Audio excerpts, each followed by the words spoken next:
à-bas-le-ciel. What made you want to be a vegan? Like what? Just man, just seeing our people with just getting cancer and dying from it, and me hearing that that's the stuff we put inside of us is what's causing this cancer. I know what happened. You was on Netflix watching your own movie. No, I wasn't. You went to one of them you went to the documentary and it was something about meat on there or something. Nah, man. It's the cancer thing for real. À-bas-le-ciel. And I mentioned this, I know you like using your drone for anyone to get out and start showing what those farming operations look like in Canada. Because I don't know. I just don't know. When I get back to Canada, I think I'm going to do some of that. Anita from the Toronto Pig Save, we're trying to work out something where we can film some of these farms. Right. Like, one of the surreal ones, so Vancouver Island, not to be confused with Vancouver if people aren't Canadian. Vancouver Island actually does not have slaughterhouses. All the slaughtering is done with shotguns, one at a time. Wow. Yeah. That's photogenic. For anyone to get out there with a camera. And I was proposing to people when I was there, I said, look, you don't have to do it in a hostile way. It doesn't have to be a hidden camera. It doesn't have to be a drone. You could go and talk to the guys who do that job like human beings. Just try to, do an interview. Because a lot of those guys, they'll have some, maybe a couple of them are jerks, but a lot of them will be happy to have a down-to-earth conversation with you and say, yeah, after I dropped out of high school, this is the best job I could get, or whatever their story is. But no, they're still doing all the executions the old-fashioned way. And it's just the cost of moving the corpses back and forth by ferry is not feasible, so it's still happening there. But yeah, that's the reason I mentioned that. I think whenever you look into it, where does meat actually come from in your area? The answers are sometimes surprising. And I guess that's the fundamental thing with Toronto Pig Save. I think for many people in Toronto, just answer the question of where does your meat come from. But yeah, for Vancouver Island, I was surprised at the answer. Slaughterhouses, it's really close to downtown, and it's actually right behind, two of the slaughterhouses. There's a chicken and a cow slaughterhouse, and it's right next to a big supermarket, and nobody knows about it. Right. Yeah. It's really creepy. Yeah. I try to cover every topic on my channel, health, ethics, environment, just so there aren't really any excuses, and just so if anybody actually does have genuine questions about those sort of things, they're answered. A big issue, too, is just so much misinformation with veganism, nutrition, and people just, obviously, they're not really aware of what actually goes into their food. The industry hides it pretty well, so, people just need to be more informed on animal ethics, what happens at slaughterhouses, and it's happening more and more slowly, and also alternatives that are available. There's still this idea that vegan meat substitutes taste like shit, when most of the good ones out in the market, like Beyond Meat, they're actually really good. They taste exactly the same. And Beyond Meat is one of the ones that are actually trying to sneak their products into the meat aisle, basically. They do it on their packaging, and they actually try in the grocery store to make sure it's right next to the beef burgers. So well, I mentioned this to you a million years ago on Facebook, but Taiwan, they really led the way on that. Taiwan really invented the current fake meat technology. And sometime if you want to go on vacation, Taiwan, I still feel they have the most sophisticated vegan food in the world. A tale of two teachers. So like I said, I have more than one teacher here at this school. But one of my teachers, I think she did it just to show me that she was serious about veganism long term, because she's not vegan yet. She agrees in principle. She just opened up her backpack in effect, and she showed me. She was like, look, I've been looking around and buying this stuff, and she had these packets of fake meat, and she gave me a sample and so on. And it was some of the fake meat here is frighteningly convincing. She just gave me fake beef, which I could tolerate, but it really did taste like eating meat. But here they make fake fish that actually has that revolting fishy scent to it. Oh my God, dude! To me, it's horrifying. I mean, if you miss the taste of fish, fine, but it actually makes me want to vomit. It's such a realistic simulation. The texture, slightly gooey texture of fish meat and so on.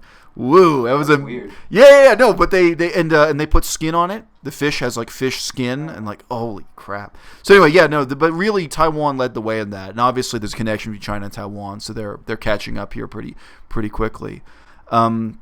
But then the other teacher, by contrast, so the teacher I've just been talking to for a few days. So I was just going to say this in contrast to your channel and your whole approach. I know, obviously, you're really heavy on the nutritional aspects, which are fascinating in their own way. Like the whole question of IGF-1 is fascinating. It's just not what I do on my channel. I think in the next 10 years, things like IGF-1, we're going to get step by step. A lot more research will reveal, what we don't already know about those kinds of questions. But the second teacher, when she asked me, she said, like, well, what about getting enough protein? And she asked me maybe 3 times. We're speaking in Chinese. And it's funny because just on such a deep level, I'm so used to that being an excuse or a bullshit question. It was like the third time she asked that I realized this is actually a sincere question. She actually wants to know about getting enough protein. And she was sincere. And like I say, I didn't realize how the things that I told her had really had a big impact on her. And she was asking because she was really thinking about trying to be vegan or going vegan, going part way. I don't push for details to these people. But again, you're so I can't even call it jaded. I'm so used to the arguments about health just being a sideshow, just being, they're not the real issue. They're the excuse for why the person is going to keep eating meat or what have you. That just kind of stunned me. I just basically want to do whatever I want whenever I want. That's how I want to live my life. And YouTube's a pretty good way to do that. I started YouTube just for animal activism. Now it's become a job. But it's a pretty good job. It's the only job I can get with the most freedom possible. Right. Yeah. So, well, no. Yeah, I just like to live my life that way. I totally understand, and you're in the tiny minority of people for whom that's what YouTube is. The first time I ever talked to you, I liked your channel back then. You just started. You had a couple of videos up. I was like, oh, this is great, but tell me what kind of work are you doing on the side? What's your main job? And you said back then even you were right at the beginning, but you were like, oh no, I'm just focusing on making YouTube my main career. And I respected that, but I thought, man, that's 1 in a million, for YouTube to be your only source of income. Yeah, after the first 2 or 3 weeks, I kind of knew that I could actually go somewhere with it. I just got a good feeling about it. I've been doing photography for quite some time too, so I'm pretty good with it. It's sort of the same business in a way, so I'm pretty good with that sort of thing. Yeah. So photography, videography. Yeah. Well, what I like to say is really positive about YouTube is that you take it with you everywhere you go. I guess for better and worse. I'm living in a school in China. There are definitely some people in this school who hate me or are a little bit afraid of me because of my YouTube channel. They've seen that. They know who that is. Okay. And I think, on some level it's understandable. If they get into an argument with me, am I then going to go on YouTube and talk about it, sort of thing? I think in their minds that's the fear. But in contrast to when I left Cambodia, I lost all the friends I had in Cambodia. When I left France, I lost all the friends I had in France. When I left Saskatchewan, lost all the friends I had in Saskatchewan, and so on. So I do really like that aspect of it. But I'm sure when you got started, you didn't imagine you would ever be living in Belgium. But you also have this luxury. You can pack up and roll to Belgium, and your life doesn't change that much. Yeah. And Belgium's a lot like Toronto, really, especially downtown Antwerp. Very similar. Yeah. So, people are pretty much the same everywhere, I found. Not huge cultural differences. Yeah. Especially Canada to Europe, it's a lot more similar than United States to Europe. I've been to the States before, Florida, and the culture is quite a bit different there, but Canada, Europe, pretty similar, at least in Toronto. Well, I wonder, though, does that disappoint you on some level? Because I thought part of your interest in places like Japan was in having a stark contrast to what you already knew and grew up with in Canada. It's not really disappointing. I wouldn't have come here if it wasn't for Jasmine, so it's not like I was expecting much coming here. If it was Japan or somewhere where I do want to see something really different, then yeah, that would be disappointing. Yeah. Well, on a really deep level, the cultures I've dealt with are different. Cambodia is profoundly different even from China, and both Cambodia and China are really, really different from Canada. But to give you one funny example that relates to veganism, the 2 teachers I worked with most here so far, because I work with a bunch of different teachers, both of them have asked me about veganism, and both of them, I think, have now like converted to veganism in principle. Like they responded to it. They were first really shocked. They'd never thought about it before. One of them, I'm pretty sure she had never heard the word said out in Chinese. It's all talked about in Chinese. But like, she was familiar with the concept, but she had never heard the word. She didn't know what it was talking about at first. Right. And like both of them, it took me a while to catch on to both how sincere they were in asking their questions and how deep the emotional impact was for them with my answers. These are just verbal answers. I'm not showing them slaughterhouse footage. This is just a face-to-face conversation. And I'm speaking really blunt, really simple Chinese because that's the only way I can use the language.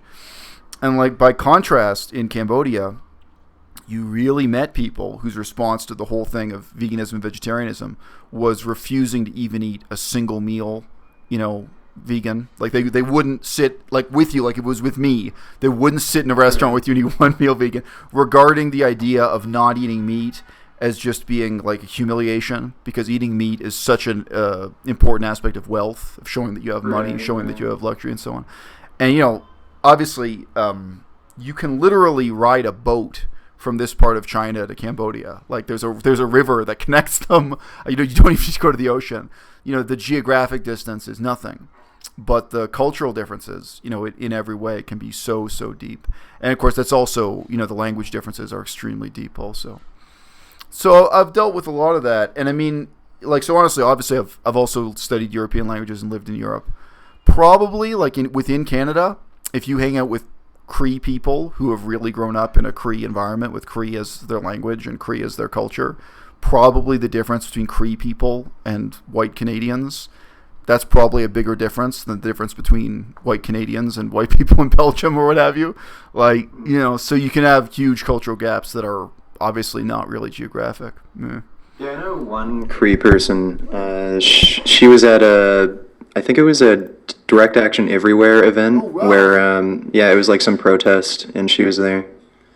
Yeah, she's one of the few. She was talking about being Native American and vegan, right? Yeah. And because in their culture there's so much, feathers, leather, skin, stuff like that. It's a little weird and difficult. Yeah. No, I did talk about it with several Cree or Ojibwe, other First Nations people at different times, and it was interesting because most of them kind of simultaneously hated factory farming and had a lot of respect for hunting. And this is always one of the things that comes up. Like I've talked about this in my videos that were talking about how different veganism is now compared to the animal rights scene, which was then a vegetarian scene in like 2001. But it's like, you could say I'm like soft on hunting because for one thing, quantitatively, like it's not my top priority for the same reasons that circuses are not my top priority. Like, it's a real issue. Don't get me wrong. If I met someone who was passionate about circuses, I would be interested to hear their perspective. But circuses are like such a tiny percentage of the issue. And then beyond that, I mean, well, okay, I'll give you just one example that was recent by email. I got an email from a woman. It was the realest email you could ever get. And she said, yeah, I never thought about veganism before I found your channel, my channel. So again, it's kind of jumping into the deep end. My channel is not making it sound appealing. She watched a whole bunch of videos on my channel and she said, look, I agree with veganism in principle now, like long term, I want to do this and I'm trying to work it out in my life. She said, but she lives in a remote part of rural Alaska where all the people she knows, all her surroundings are indigenous, Native American, Alaskan hunters. And the winter consists of like, I don't even know, dried goat meat or something. Sorry, I don't want to stare. I don't know, dried deer meat, whatever it is. She's one of the tiny minority of people living on the edge of a natural ecosystem where she has that kind of life. So for me, like from my perspective, I would never respond to an email by saying like, fuck you, you carnist. Yeah. You're a piece of shit. Like, because for one thing, you don't want to rub it. I've already won. Like, she already agrees that in principle. And I think what she was saying was she's gonna eliminate any purchased meat from her diet. She's not gonna buy meat from a grocery store ever again. But she's gonna look at how she can live a meaningful life that deals with those contradictions. And anyway, that's always what I'm about. Whether you're talking to someone who's a research scientist who really feels they're finding the cure for cancer, even though they're using non-vegan materials or what have you, And the flip side, like one of my teachers here, again, like this, I didn't realize at first, like this stuff was really emotionally impacting her. She had never thought about the fact that leather is made out of an animal's skin. I can completely relate So like for her, it was neither good nor evil. She thought leather is the same as plastic. That's how it's kind of marketed, right? So if you're never introduced to the idea. So, like that's the other thing is like, okay, so what do you really want to make? But anyway, so coming back to like Cree and Ojibwe people, like First Nations people in Canada, we had, this is back maybe more like 2003 or something. I remember there was this like environment voters campaign in Canada, and that woman's still around. She's a long time kind of political hack on the Green left in Canada. She had this foundation and she got some money donated from wealthy lawyers. I got respect for that. I'm not saying that to vilify her, but whatever. That's the reality. She had a couple of colleagues who were wealthy lawyers who donated money to her cause. And for her, the number one defining issue in ecology was trying to force Native Canadians to stop hunting. This isn't downtown Toronto. What God? It's like, well, we got, like how many people are wearing leather shoes and so on. And like, again, it's even different if you live there. If you live in Attawapiskat is one example of a northern, First Nations community. If you live in Attawapiskat and you are friends with those people face to face, then I can totally imagine you talking about hunting. And, because they're your own personal friends, they're wasting their time and their money. And if you just look at it, just the mess, someone fucking disassembling a moose carcass, and they spend all weekend. It's fucking depressing. It's fucking hideous. Mm-hmm. And at the end of it, they're killing themselves. Apart from the fact that meat is bad for your health. Actually, sometime you could do a video on this. You may not be aware, but there's a huge body of scientific research on the harm you do from lead poisoning.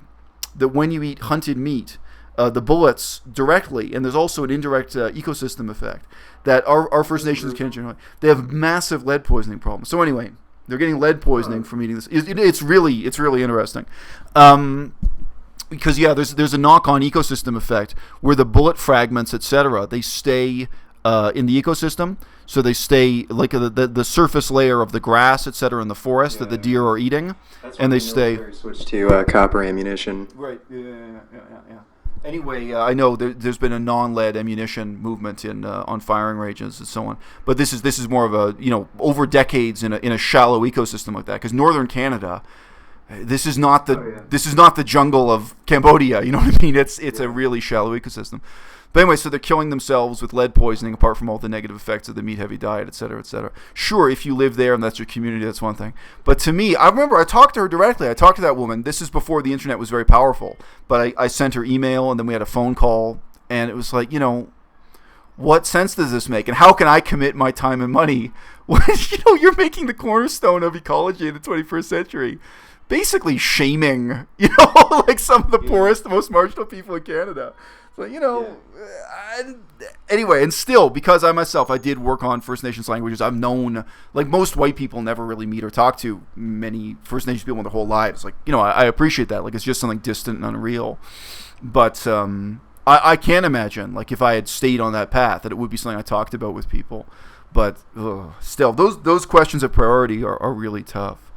So, look, do you want to talk a little bit about vegan YouTube BS? Because, I mean, to me, it's not just drama, and these are all people, we know and have in common to some extent. I take it, I mean, you've never been to Thailand. I think you probably know the outline of the story that I unexpectedly found myself going to Chiang Mai because I was on my way here. And, I followed the whole thing. Yeah. Well, I mean, it is what it is. Every so often people say to me, either privately or publicly, they're like, sometimes it's an insult, sometimes it's just a reflection. People are like, hey, like you and Durian Rider have a lot in common. It's like, I know. Like, we're both vegan activists. We're both actually devoted to a lot of the same principles. Like, I get the irony. Like, I really do recognize that in a perfect world, he and I could at least respect each other or, like, not be in conflict or whatever. Like, I get it. You know what I mean? I'm not the last person to figure out, including, so, like, he and I have both lived in Thailand. We've both done long distance cycling. That's way before I had a YouTube channel, but I have that kind of background too. Like, apart from the commitment to veganism, animal rights, ecology, blah, blah, blah. It's like, no, I know. This is somebody I have a lot in common with. And that, whatever, whether you want to say that makes it more sad or more tragic or whatever. I mean, it makes it more of a waste of human talent, Something's happened to him recently. Like, I know a lot of people thought he was crazy even a few years ago, but something's happened recently where his behavior's definitely changed quite a lot. I think he's losing it. Yeah, well, Like, I don't know if it's diet or if it's past mental issues that are resurfacing. Part of the story is steroids, which is one of your favorite topics. I mean, it was Hannah Chloe who outed him on that. Hannah Chloe made a video where she directly said it, and then Freely confirmed it at their public Q&A, where she really said publicly, "No, you are." I know. So then he had no choice. Different excuses to take steroids throughout years and years, like a tooth thing, right. It was all horse shit, and he has a diet that isn't good for testosterone levels, and it makes sense that he'd take steroids to compensate for that, to feel better. But it's doing something to him. I think it's a combination of his diet and maybe some of the steroids he's taking. Well, I mean, that's the thing about steroids. Like any other drug that affects your whole body, your whole system, it's not topical. People always think they can predict how it's going to change them, but most of the time, you can't really predict how it's going to change you, Oh, man, I know, behavioral aspects of steroids, I have a lot of experience with that. I've trained in gyms for so long, and a lot of my training partners have been on gear, and the last training partner I had, he was a pretty heavy steroid user. He'd do, blasts and cruise cycles, so cruising, you're just taking, 500 milligrams of testosterone per week, but then when he's training for a show or something, he'd add in trenbolone, insulin, growth hormone. He'd go fucking nuts, totally different person. When he was just on a little bit, he's a totally nice guy, friendly, but then he just became a total fucking dick. Right. And it seems a lot the same as Durian Rider. He's just become a complete dick. Yeah, well, I mean, one of the oddities, when I was out there, so, I mean, in case you haven't figured it out, the Thai Fruit Festival is not a festival. The only thing they do is meet at the top of the hill once a day. It's not like they have a bunch of, they don't even go swimming or anything. That's it. There's one thing that happens a day. And there was one day when neither Freely nor Durian Rider went to the top of the hill. And nobody got advance warning. Nobody got an explanation. They just didn't show. And, so, people who are in that, obviously, I'm not, again, there's a misconception. I never showed up at any of their events. I never gate crashed anything. There were enough people in Chiang Mai who were friends of mine or who wanted to be friends of mine. People wanted to meet up with me that I could just do my own thing. I was just there. I had no intention on showing up in their events. But obviously, it's a small world and YouTube makes it smaller. That day, the day when neither one of them showed up, Durian Rider that was the day when he was sending me messages all day, threatening to beat me up and this. You've seen the messages. I don't even have to, that was that one day. And honestly, so then whatever, weeks later when people like Vegan Cheetah were saying that they had broken up, Durian Rider and Freely, at first I completely thought it was bullshit. I thought, oh, come on. Then I looked back at the timeline of what happened with me, of what happened with Freely and Durian Rider in Chiang Mai while I was there, and the timeline of him being on steroids, which again, it's very likely, as he himself has explained to you in detail, it's very easy to get steroids in Thailand legally. He's made quite a lot of videos recently where he just picks up steroids from a pharmacy or something. He's been getting them consistently for a while. So, I mean, most likely, you get this kind of timeline of, okay, so he goes back to Thailand, he gets back on the steroids, he apparently breaks up with Freely, or at least they suddenly, do you know any couple that stays not in separate hotel rooms, in separate hotels, completely separate hotels, and not even sleeping on the same block? It's a bit surreal. And again, I know obviously I'm not claiming credit for it, but I was there as this kind of canary in the coal mine, or this catalyst for it. And again, I also thought it was strange. At the beginning, I assumed Freely was there by his side 110% when he was attacking me and so on. But I mean, if she had been, that apology video I made and so on, I really did say, look, here's a bridge if you want to cross it. It's interesting, but I would guess that already they were really pretty estranged when that went down. And then we all got to see it. We all got to see their whole lives fall apart. It's strange, too, because they still kind of seem to be on good terms. Freely's messaged me through email saying I shouldn't have done that to Durian Rider, and she also still links his channel in her YouTube videos, I think, to this day, so it's weird. Really weird situation. Yeah, but I mean, being vegan is lonely for everyone. It's lonely at the top. It's lonely at the bottom. Nobody wants to be alone. But if I'm in love with somebody, I don't stay in a separate hotel. That's just ridiculous. If you're staying in separate hotels, you've broken up. Like from my perspective. But obviously, I don't say that with any ill will. Steroids can make you aggressive, so who knows? Like, the thing with Durian Rider, it seems like he still has issues with depression. He says he had an eating disorder when he was younger. It still seems like he has an eating disorder. He has 3.9% body fat, which is less than half the absolute minimum percent you can have to be a healthy male. Right. Like, and he claims 3.9% perfectly healthy, eats so much processed sugar, and I think that's another way that he deals with his depression. Sure. I don't know, like, and people are asking him for advice on depression, and if you watch Julia Bohr's interview with him, really, really disturbing. Oh man, I know that made me feel so old, that video, because I talk to younger people, but younger women every day. Like when I was on a university campus in Canada, but in my real life, whatever, like all the time, I'm in that position of being like a grandfather giving advice or whatever. It's okay, like I'm cool, it's normal for me. But holy shit, Durian Rider and I are about the same age, and it's like, wow, this is the advice you give a 16-year-old, whether it was about sex or depression or anything else. Yeah. But anyway, you're saying was wear a condom, like literally. Anyway, it was just funny for me, though, because, I mean, their whole movement is totally devoted to happiness, to being happy today, to doing what you want, to living your life your way. This, like I say, permanent vacation and so on. And my life has nothing to do with that. It's just not the way I think about my life at all. And, I go there, I show up in Chiang Mai. And like I said, I wasn't there to gate crash. I went to the zoo. I was trying to talk to different charities, NGOs, endangered animal type foundations. Like, what I was planning to do with my time there really had nothing to do with Durian Rider. And he interrupted what I was doing and made it about Durian Rider.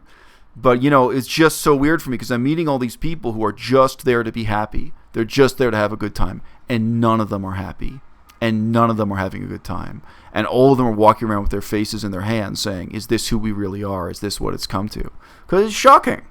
And they're all implicated in it. And they all know, they meet me and they know what Durian Rider is trying to do to me and what have you.